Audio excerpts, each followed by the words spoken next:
Revista Espírita, Jornal de Estudos Psicológicos, Allan Kardec, ano 3, fevereiro de 1860. 2C.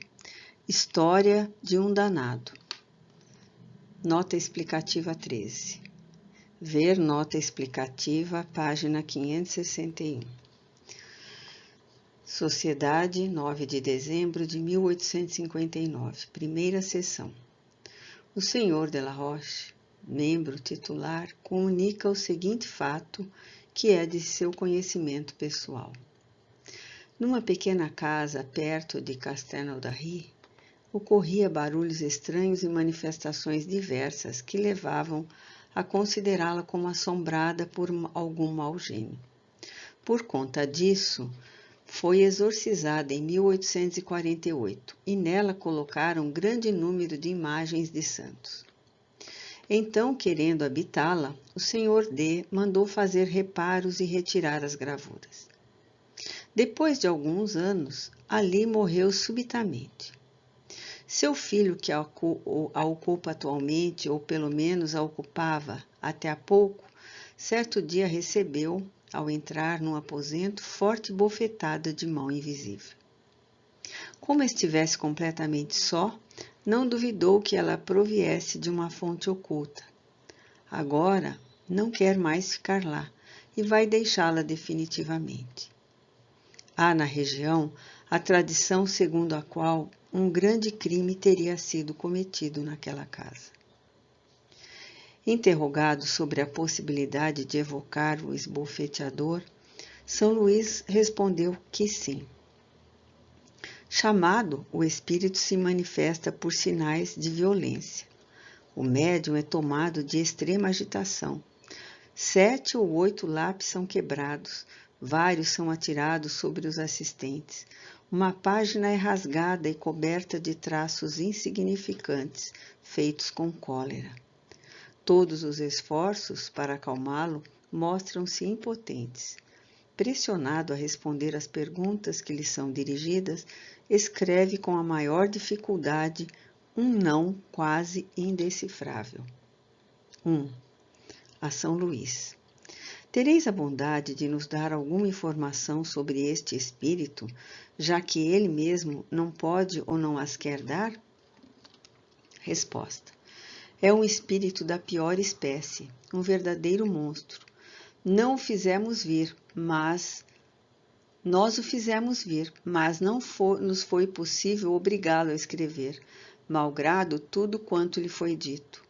Ele tem seu livre-arbítrio, mas, infeliz, dele faz triste uso. 2. Há muito tempo que morreu como homem?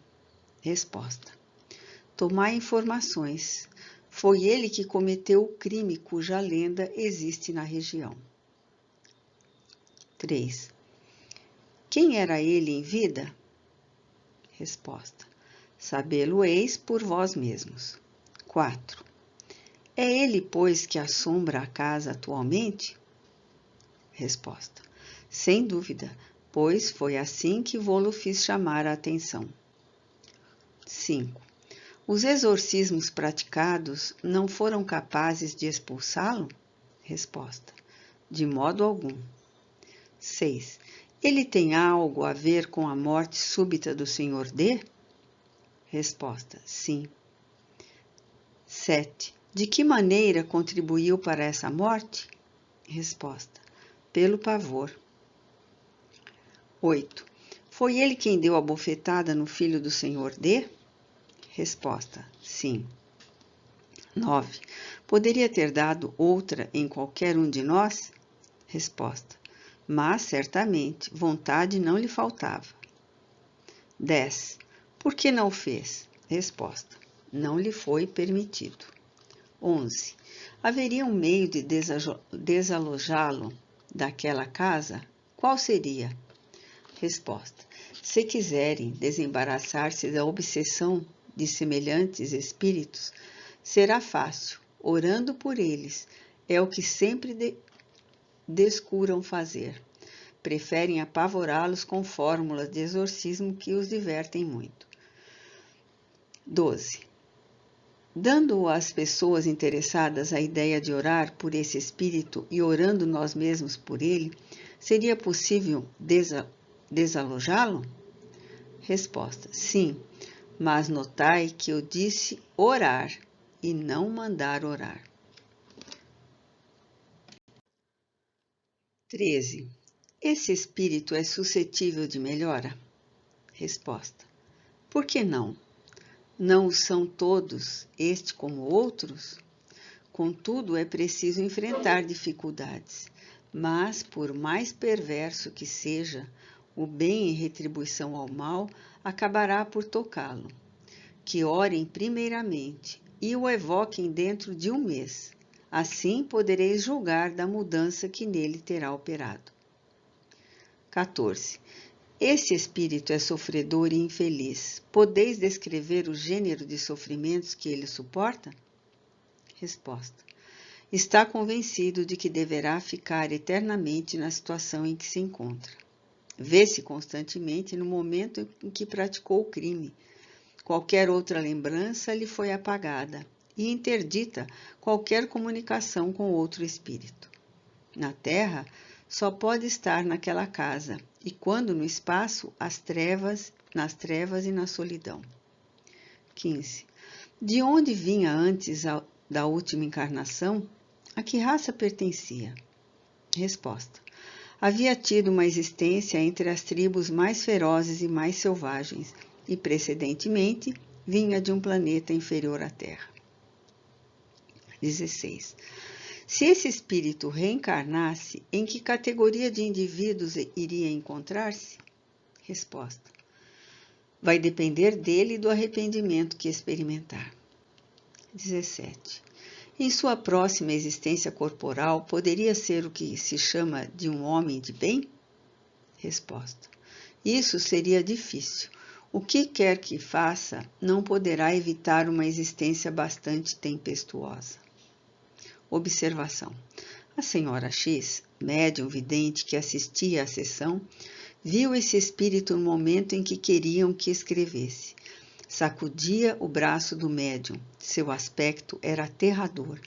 Vestia uma camisa coberta de sangue e tinha um punhal.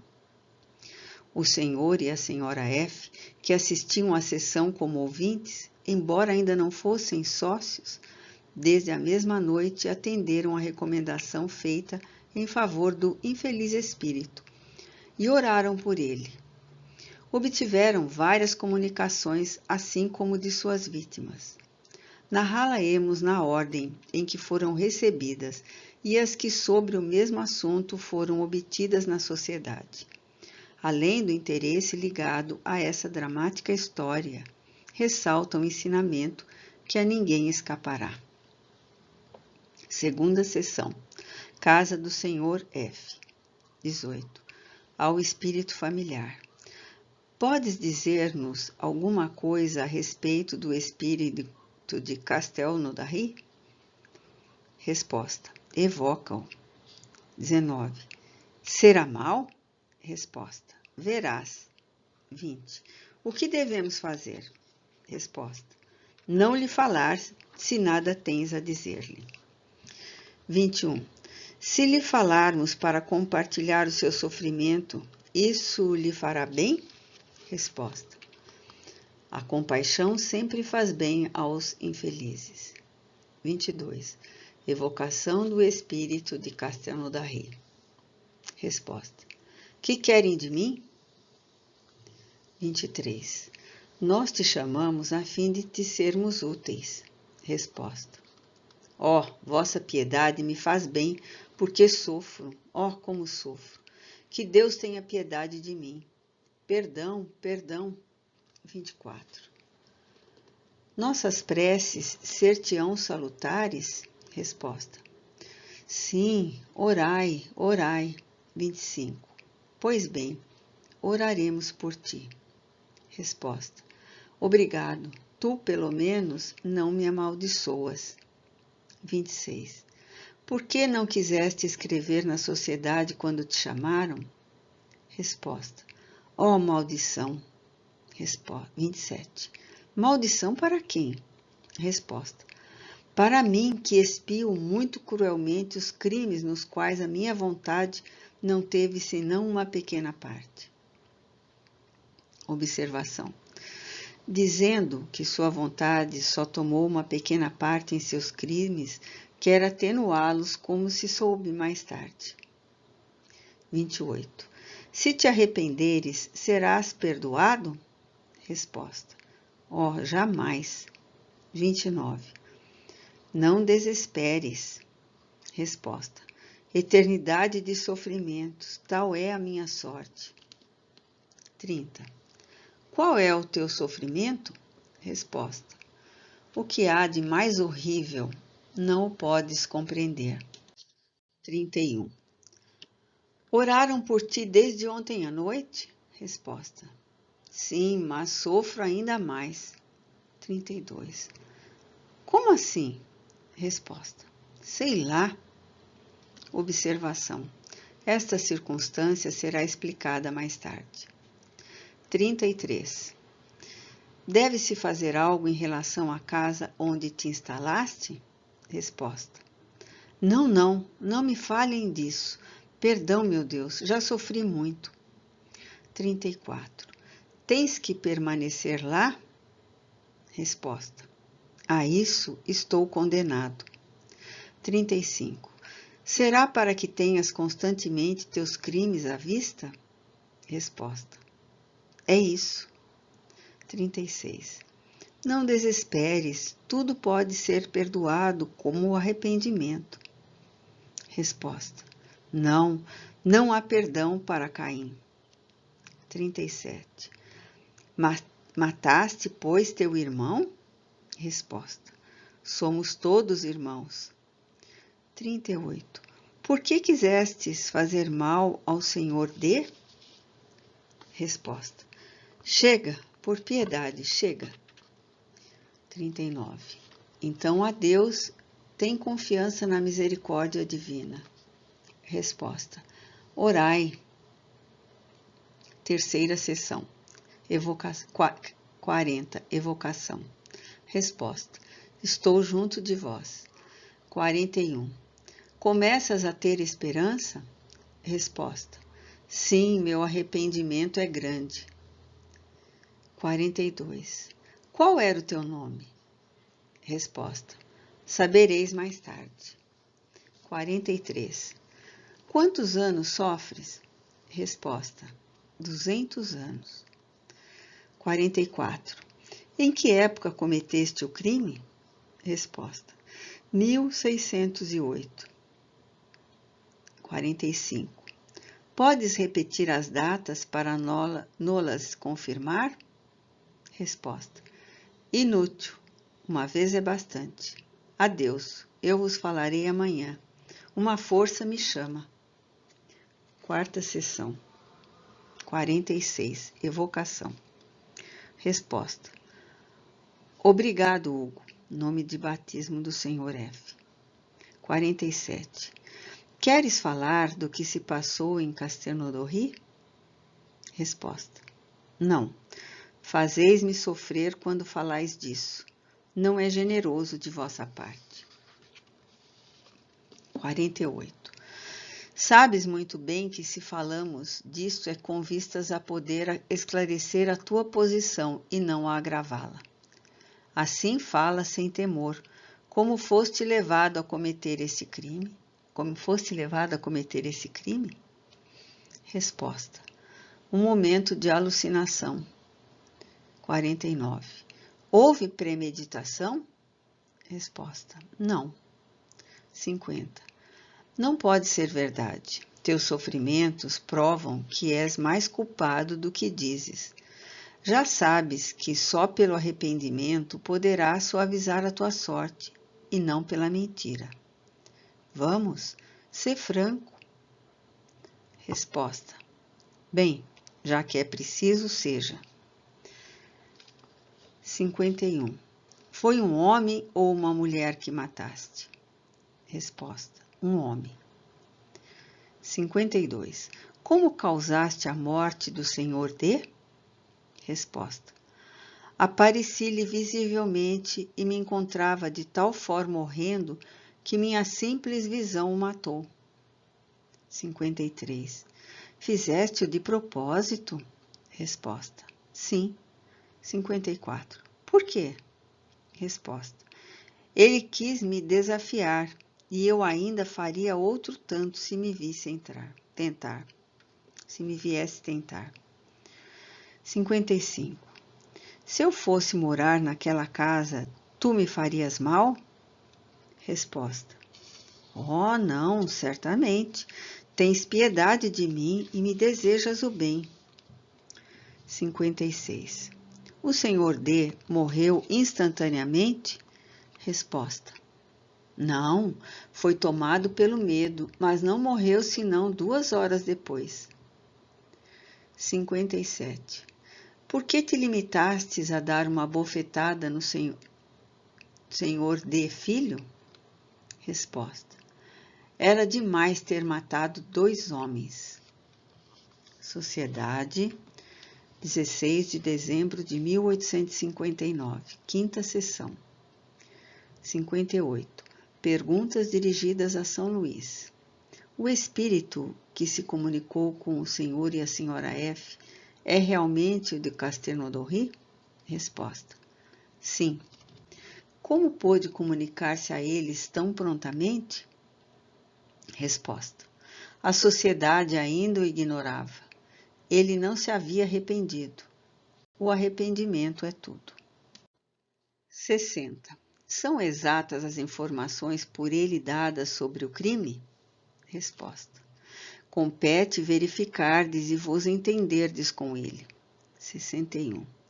Ele disse que o crime foi cometido em 1608 e que tinha morrido em 1659. Há, pois, 200 anos que se encontra naquele estado? Resposta: isso vos será explicado mais tarde. 62. Poderíeis descrever o seu gênero de suplício? Resposta: é atroz para ele. Como sabeis, foi condenado a ficar na casa onde o crime foi cometido, sem poder dirigir o pensamento a outra coisa senão ao crime, sempre diante de seus olhos, e julga-se condenado a essa tortura para todo sempre. 63. Está mergulhado na escuridão? Resposta: escuridão quando quer afastar-se desse lugar de exílio. 64. Qual o gênero de suplício mais terrível que pôde experimentar um espírito nesse caso? Resposta: não há descrição possível das torturas morais que são a punição de certos crimes. O próprio que as experimenta teria dificuldade em vos dar uma ideia. Mas a mais horrível é a certeza de ser condenado sem apelação. 65. Ele se acha nessa situação há 2 séculos. Avalie o tempo como fazia quando encarnado, isto é, o tempo lhe parece mais ou menos longo, como quando vivia?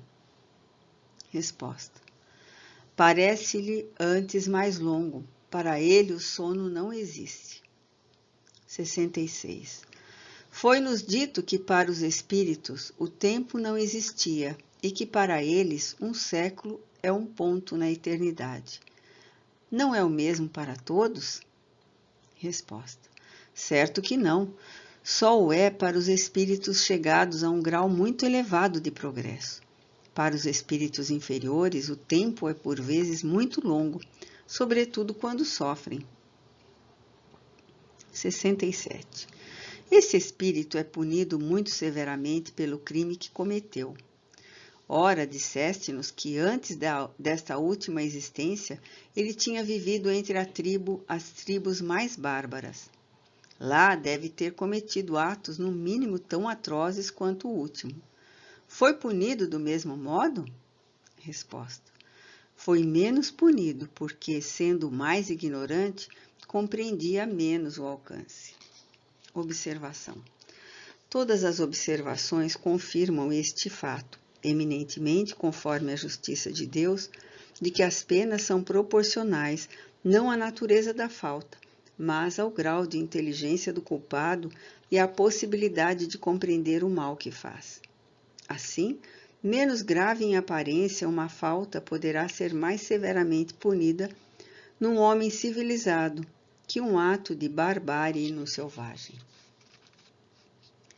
O estado em que se encontra esse espírito é o dos seres vulgarmente chamados danados. Resposta: absolutamente. Há outros ainda muito mais horríveis. Os sofrimentos estão longe de ser os mesmos para todos, inclusive para crimes semelhantes, pois variam conforme seja o culpado mais ou menos acessível ao arrependimento. Para este, a casa onde cometeu o crime é seu inferno. Outros o trazem em si mesmo pelas paixões que os atormentam e que não podem satisfazer. Observação: com efeito, vimos Avarento sofrer à vista do ouro, que se lhe tornara uma verdadeira quimera. Orgulhosos, atormentados pela inveja das honras que viam prestar e que não se dirigiam a eles. Homens que haviam mandado na terra, humilhados pelo poder invisível que os constrangia a obedecer e pela visão de seus subordinados, que não mais se dobravam diante deles.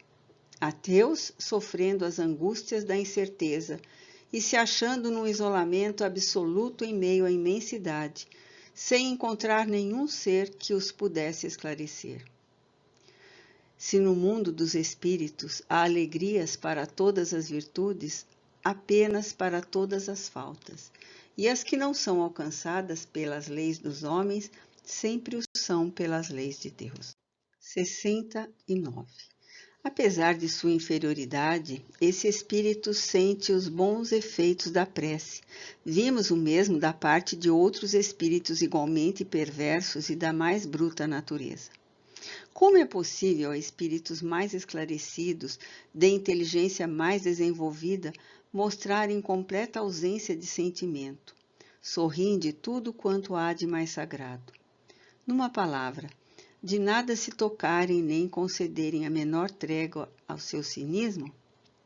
Resposta: a prece não tem efeito senão em favor do espírito que se arrepende. Aquele que, impelido pelo orgulho, revolta-se contra Deus e persiste nos seus desvios, ainda os exagerando, como fazem os espíritos infelizes, sobre estes a prece nada pode nem poderá fazer, a não ser quando um clarão de arrependimento neles se manifestar. Para eles, a ineficácia da prece é também um castigo. Ela só alivia os que não estão totalmente endurecidos. 70. Quando vemos um espírito inacessível aos bons efeitos da prece, há uma razão para nos abstermos de orar por ele? Resposta: não, certamente porque cedo ou tarde ela poderá triunfar de seu endurecimento e fazer com que nele germinem pensamentos salutares. Sexta sessão em casa do Sr. F. 71. Evocação. Resposta: eis-me aqui. 72. Então agora podes deixar a casa de Castelnaudary quando quiseres? Resposta: permitem-me, porque aproveito vossos bons conselhos. 73. Experimentas algum alívio? Resposta: começo a ter esperança. 74. Se pudéssemos ver-te, sob que aparência te veríamos? Resposta: ver-me-eis de camisa e sem punhal. 75. Por que não mais terias o punhal? Que fizeste dele? Resposta: eu o maldigo. Deus me poupa a sua vista. 76. Se o Senhor D, filho, voltasse a casa, ainda lhe farias mal? Resposta: não, pois estou arrependido. 77. E se ele ainda te quisesse desafiar? Resposta: oh, não me pergunteis isso. Não poderia me dominar. Isto estaria acima de minhas forças, porque não passo de um miserável. 78. As preces do Senhor D, filho, ser-te-iam mais salutares que as de outras pessoas? Resposta: sim, pois a ele é que fiz o maior mal. 79. Muito bem, continuaremos a fazer por ti o que pudermos. Resposta: obrigado, pelo menos encontrei em vós almas caridosas. Adeus. Sétima sessão. 80. Evocação do homem assassinado. Resposta: eis-me aqui. 81. Que nome tinhais quando vivo? Resposta: eu me chamava Pierre Dupont. 82. Qual era a vossa profissão? Resposta: era salsicheiro em Castelnaudary, onde meu irmão mais velho, Charles Dupont, assassinou-me com um punhal no meio da noite do dia 6 de maio de 1608. 83. Qual foi a causa do crime? Resposta: meu irmão pensou que eu queria cortejar uma mulher a quem ele amava e que eu via com muita frequência. Mas ele se enganava, porquanto eu jamais havia pensado nisso. 84. Como ele vos matou? Resposta: eu dormia. Ele me feriu na garganta, depois no coração. Ferindo, despertou-me. Quis lutar, mas logo sucumbi. 85. Vós o perdoastes? Resposta: sim, no momento de sua morte, há 200 anos. Com que idade ele morreu? Resposta: com 80 anos. 87. Então ele não foi punido em vida? Resposta: não. 88. Quem foi acusado por vossa morte? Resposta: ninguém, naquele tempo de confusão, prestava-se pouca atenção a tais coisas. Isto de nada adiantaria. 89. Que aconteceu à mulher? Resposta: pouco depois foi assassinada em minha casa por meu irmão. 90. Por que assassinou? Resposta: amor frustrado. Ele a tinha desposado antes de minha morte. Oitava sessão. Por que ele não fala do assassinato dessa mulher?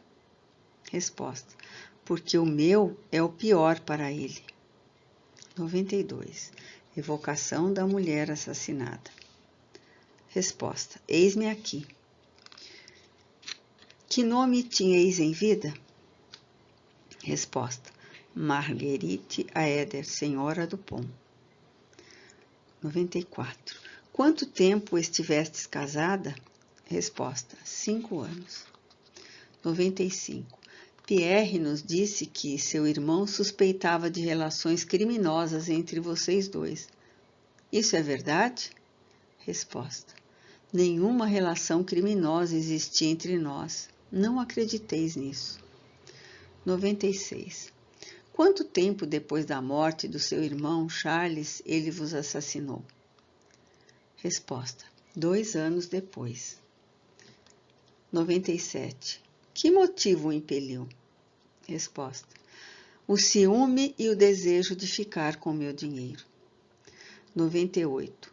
Podeis relatar as circunstâncias do crime?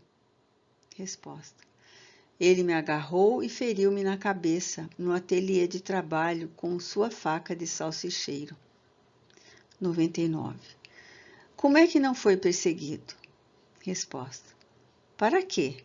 Tudo era desordem naqueles tempos infortunados. 100. O ciúme de Charles tinha fundamento? Resposta: sim, mas não o autorizava a cometer semelhante crime, porque neste mundo todos somos pecadores. 101. Há quanto tempo estáveis casada por ocasião da morte de Pierre? Resposta: há 3 anos. 102. Podeis precisar a data de vossa morte? Resposta: sim, 3 de maio de 1610. 103. Que pensaram da morte de Pierre? Resposta: fizeram crer em assassinos que queriam roubar. Observação. Seja qual for a autenticidade desses relatos, que parecem difíceis de controlar, há um fato notável: a precisão e a concordância das datas e de todos os acontecimentos. Por si só, essa circunstância é um curioso assunto de estudo, se considerarmos que esses três espíritos, chamados em intervalos diversos, em nada se contradizem. O que pareceria confirmar suas palavras, e que o principal culpado, no caso, evocado por outro médium, deu respostas idênticas. Nona sessão, 104. Evocação do Senhor D. Resposta: eis-me aqui. 105. Desejamos pedir alguns detalhes sobre as circunstâncias de vossa morte. Poderíeis nos dar? Resposta: de bom grado. 106. Sabieis que a casa em que habitáveis era assombrada por um espírito? Resposta: sim, mas eu o quis desafiar e agi mal em fazê-lo. Melhor teria sido orar por ele. Observação. Por aí se vê que os meios geralmente empregados para nos desembaraçarmos dos espíritos importunos não são os mais eficazes. As ameaças mais os excitam do que os intimidam. A benevolência e a comiseração têm mais poder que o emprego de meios coercitivos que os irritam ou das fórmulas que se riem. 107. Como esse espírito vos apareceu? Resposta: à minha chegada em casa, ele estava visível e me olhava fixamente. Não pude escapar. Fui tomado pelo pavor e expirei sob o olhar terrível desse espírito que eu havia desprezado e para o qual me havia mostrado tão pouco caridoso. 108. Não poderíeis pedir por socorro? Resposta: impossível, minha hora havia chegado, e assim que eu devia morrer. 109. Que aparência tinha ele?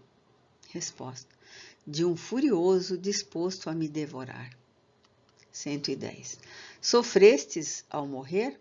Resposta: horrivelmente. 111. Morreste subitamente? Resposta: não, 2 horas depois. 112.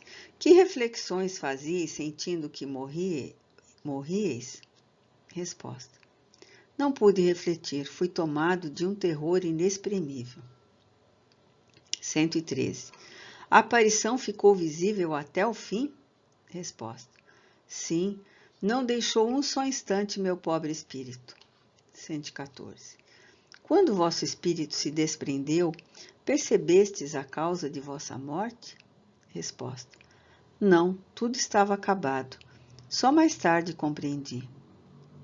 115. Podeis indicar a data de vossa morte? Resposta: sim, 9 de agosto de 1853. A data precisa ainda não pôde ser verificada, mas é exata aproximadamente. 10ª sessão. Quando esse espírito foi evocado a 9 de dezembro, São Luís aconselhou a chamá-lo novamente dentro de um mês, a fim de julgar do progresso que deveria ter feito no intervalo. Já se pôde julgá-lo pelas comunicações do senhor e da senhora F, pela mudança operada em suas ideias, graças à influência das preces e dos bons conselhos. Decorrido pouco mais de um mês depois de sua primeira evocação, foi ele novamente chamado à sociedade em 13 de janeiro.